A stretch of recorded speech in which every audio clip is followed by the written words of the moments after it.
नमस्कार, मैं हूं वीरेश सिंह। आईटीआई के टॉक शो में आपका स्वागत करता हूं। आज मेरी तबीयत ख़राब है, इसलिए थोड़ा सा लेट हो रहा है कार्यक्रम ये। लेकिन एक बहुत महत्वपूर्ण आईटीआई छात्रों के लिए सीबीटी जो एग्ज़ाम हो रहा है, प्रैक्टिकल एग्ज़ाम हो रहा है, तो डीजीटी ने महत्वपूर्ण जो है तो नोटिस जारी किया है।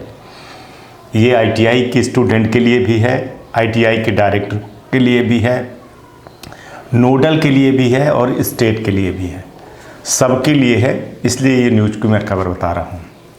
सबसे पहले चलिए मैसेज देख लें, इसके बाद बात करते हैं। सभी आईटीआई ध्यान दें, सभी आईटीआई को अपने उन प्रशिक्षणों को बुलाने के लिए सूचित किया जाना चाहिए जिन्होंने सीबीटी शुल्क का भुगतान नहीं किया है। साफ साफ डीजीटी कह रही है। और सुनिश्चित करें कि उनका शुल्क आईटीआई के माध्यम से भुगतान किया गया है। परीक्षा शुल्क के भुगतान के बिना हॉल टिकट उत्पन्न नहीं होगा, माने नहीं निकलेगा।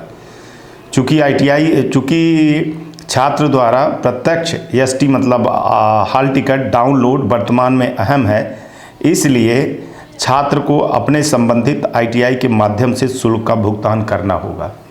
कई लोग अपने से कर रहे थे तो दिक्कत खड़ी हो जाएगी। आपको आईटीआई के थ्रू से ही सीबीटी का जो एग्ज़ाम हो रहा है उसको जमा करना है, तो ये आप लोग जान लीजिए। दूसरी चीज़ इसी में मैं जोड़ दूं कि जो परीक्षा के नाम से अवैध वसूली हो रही है वो बंद होनी चाहिए।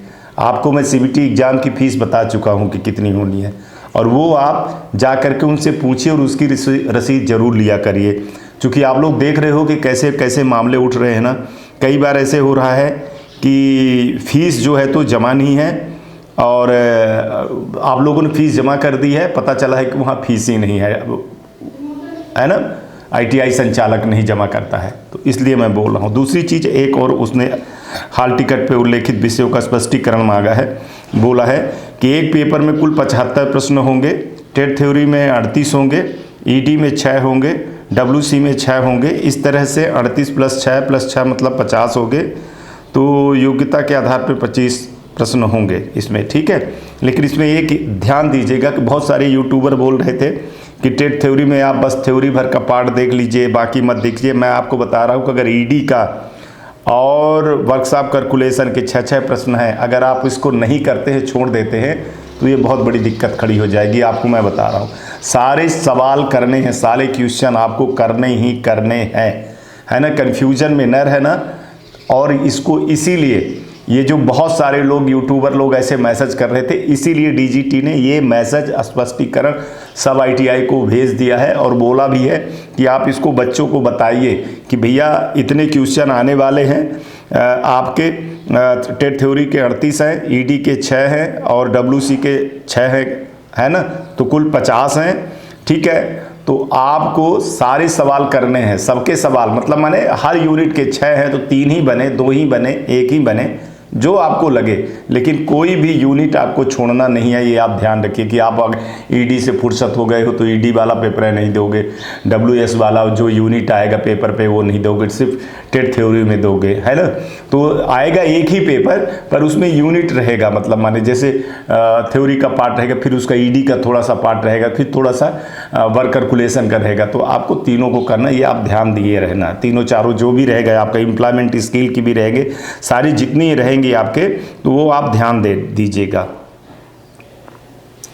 इसके बाद जो प्रैक्टिकल एग्जाम हुए हैं उसमें बहुत सारा मैंने शो भी दिखाया था, उसका दिक्कत भी, उसका मेरे पास स्पष्टीकरण भी आ गया था, उसके लिए जान लें। जो प्रैक्टिकल एग्जाम का अभी हुआ है, ध्यान दें। नोडल आईटीआई, ये स्टूडेंट से कह रहा हूँ कि बहुत ध्यान से इस वीडियो को रखिएगा ताकि नोडल आईटीआई को भी भेज दीजिएगा अगर आप लोगों के जिनका अभी प्रैक्टिकल एग्जाम चल रहा है, कि प्रैक्टिकल मार्क्स एंट्री, अप्रूवल और एडिट के लिए नोडल परीक्षा द्वारा दर्ज किए गए अंकों को देख सकता है। जो एग्जामिनर ने दर्ज किया है उसको नोडल के अधिकारी देख सकते हैं। नोडल परीक्षा द्वारा दर्ज किए अंकों को संपादिक अपडेट कर सकते हैं यदि आवश्यक हो तो। यदि आवश्यक हो, उससे कुछ गलती हो गई है एग्जामिनर से और एग्जामिनर ने लॉक कर दिया है, तो उसको ये सुधार सकते हैं, या कुछ ऐसी शिकायत आई तब वो सुधार सकते हैं। नोडल के अधिकारी, नोडल क्रिएटर किसी कारण से अंक दर्ज करने में असमर्थ होने की स्थिति में अंक दर्ज कर सकता है। जैसे मान के चलिए, और नोडल के पास गतिविधियों के लिए परीक्षा प्राप्त अंक होने चाहिए। जैसे मान के चलिए कि एग्जामिनर ने नंबर नहीं चढ़ा पाया, गलती हो गई तो वो जो सीट है वो सीट किसको देगा? एग्जामिनर जो प्रैक्टिकल लेने आया है वो देगा नोडल अधिकारी को। तो नोडल अधिकारी उसके साथ बैठ करके उस लिस्ट के हिसाब से नंबर वो चढ़ा लेगा, अपडेट कर लेगा, ठीक है।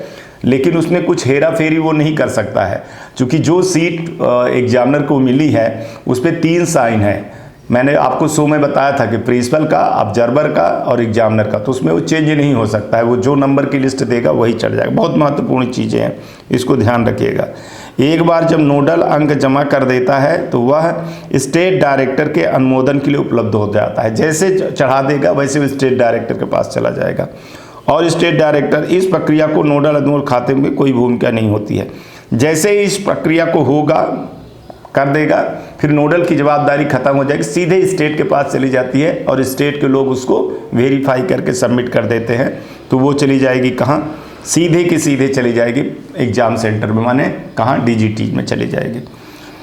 जो सबसे महत्वपूर्ण है वो भी आप एक न्यूज़ देख लीजिए कि 10/8/2022 से पहले कार्य को पूरा करने के लिए नोडल ITI के लिए समय सीमा निर्धारित की गई है। माने 10 तारीख तक में ये काम जो आपको मैंने बताया, ये 10 तारीख तक में पूरा काम कर लेना चाहिए। माने नंबर चढ़ जाना चाहिए किसी भी हालत में, कापी पहुंच जानी चाहिए। कापी क्या पहुंचती है? वो जो सीट है, जो सीट की बात मैं कर रहा हूँ वो पहुंचती है। ITI के समय सीमा निर्धारित की गई है। इस तिथि के बाद परिणाम तैयार करने के लिए परिणाम टीम को डेटा स्थानांतरित कर दिया जाएगा।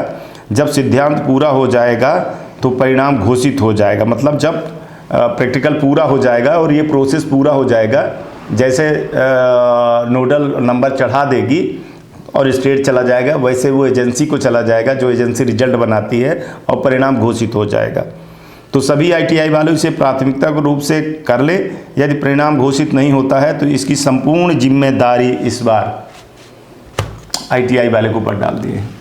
तो ITI वाले से कह रहा हूँ कि थोड़ा सा लग करके जो आपके एग्जामिनर आए हैं, जिसको आपने एग्जामिनर बनाया है, तो अगर वो नंबर नहीं चढ़ा रहा है तो उसको साथ में ले जाइए, नोडल के अधिकारी तक ले जाइए, और नोडल अधिकारी से जिनको अभी प्रैक्टिकल लिया उनका नंबर चढ़वा दीजिए, अपने सामने चढ़वाइए।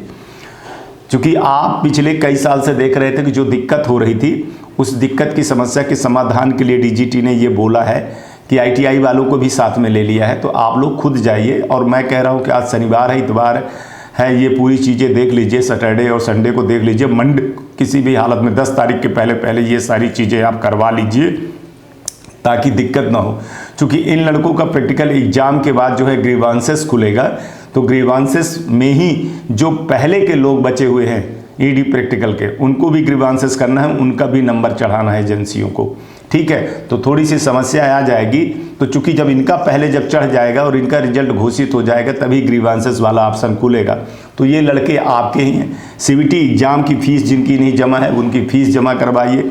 आप लोगों ITI वालों से बोल रहा हूँ कि आपके ऊपर 200 रुपये लगता है, मैं नहीं चाहता कि 200 रुपये लगे। तो आप लोग ऐसे मैसेज की नोटिस और अपने वेबसाइट में मैसेज डाल दीजिए, एक नोटिस डाल दिया करिए, लड़कों को बोलिए ग्रुप में बना करके डाल दीजिए, और हर लड़के को बता दीजिए कि भैया अगर आपने नहीं दिया है, आपका हॉल टिकट नहीं आएगा तो आप परीक्षा नहीं दे पाओगे। ऐसे ही प्रैक्टिकल वाले लड़कों को मैं बोल रहा हूँ, और सब लड़कों को भैया मिलजुल करके काम करिए। बहुत जो है तो शिकायतें आ रही हैं, तो उस शिकायतों पे ध्यान देना पड़ेगा आप लोगों को। चलिए, अब बहुत सारे लड़कों ने जो कमेंट किया था, तो देखिए मेरी 2-3 दिन से तबीयत ख़राब थी, शो ज़रूर चल रहा था, लेकिन मेरे को बहुत तेज़ फीवर था, तो अभी आज दिन में ही सुबह जग करके शूटिंग करनी पड़ी। चूँकि वीडियो नहीं आता है तो हंगामा खड़ा हो जाता है, और ये बहुत महत्वपूर्ण नोटिस थी। तो आप लोगों ने जो सवाल किया है, अभी थोड़ी देर मैं रुक करके 3-4 बजे या शाम तक में मैं शूटिंग करूंगा। जो कल आपको संडे को मैंने बोला है कि आपके जितने सवाल हैं, जो जितने सवाल हैं, अब मैं उसको माने हर संडे को जो आपके 6 दिन 7 दिन के जो जवाब रहते हैं, सोमवार से शनिवार तक के जितने जवाब रहते हैं, उन जवाबों को मैं इकट्ठा करके DGT तक ले जाता हूं, और उनके क्या जवाब हैं वो जवाब मैं आपको अब हर संडे को भी बताऊंगा। क्या हो रहा है कि जब मैं आप कमेंट करते हो उस पर मैं कमेंट कर दे रहा हूं, तो हमारे ऊपर सवाल क्या उठ रहे हैं कि सर आप ही जवाब दे रहे हो, उसमें तो इससे बेहतर क्या है ना। तो अगर न्यूज़ पे जवाब आए तो सारे लोग सुने तो वो ज़्यादा बेहतर है। तो अभी एक ने पूछा, मान लीजिए, तो एक को मैंने जवाब दे दिया, ठीक है, तो वो फिर बहुत सारे लोग नहीं देख पाते हैं, ठीक है। तो क्या हो रहा है कि अगर हम पूरे हफ्ते भर का जवाब आपको संडे को देने लगूं तो बहुत बेहतर है। आप लोग अपना सिर्फ सवाल करिए, उसका जवाब आपको हर संडे को ज़रूर मिलेगा, 100% मिलेगा, सबूत के साथ में मिलेगा। दूसरी एक और बड़ी महत्वपूर्ण चीज़ बता दूं, कई लोग कह रहे थे कि ये देखिए हमको हर न्यूज़ दिखानी होती है, ये कोई कहानी वाली बात नहीं है, ये न्यूज़ चैनल है। जो भी न्यूज़ आएगी, चाहे वो आपके हित में हो, चाहे वो ITI के हित में हो, चाहे वो गवर्नमेंट के हित में हो, चाहे वो नोडल के हित में हो, चाहे DGT के हित में हो, और चाहे देश के, मैं हित की ही बात करता हूँ, अहित वाली बात मैं अपने शो पे नहीं दिखाता हूँ, ठीक है। तो हर एक के लिए न्यूज़ आएगी और हर एक के लिए न्यूज़ आती है। पर्टिकुलर किसी सब्जेक्ट पर ये न्यूज़ नहीं आती, पर्टिकुलर किसी सब्जेक्ट पर ये शो नहीं चलता है। आप लोग अपना ध्यान रखिएगा, आसपास सफाई रखिएगा और बड़े बुजुर्गों का सम्मान करिएगा। आज का भी दिन शुभ हो और आने वाला कल भी शुभ हो आपका। और ये ITI टॉक शो देखते रहिएगा। जो आपकी समस्या है वो आप कमेंट करते रहिएगा। कल हम जब मिलेंगे तो आपके बहुत सारे सवालों का जवाब देंगे। नमस्कार, जय हिंद, जय भारत।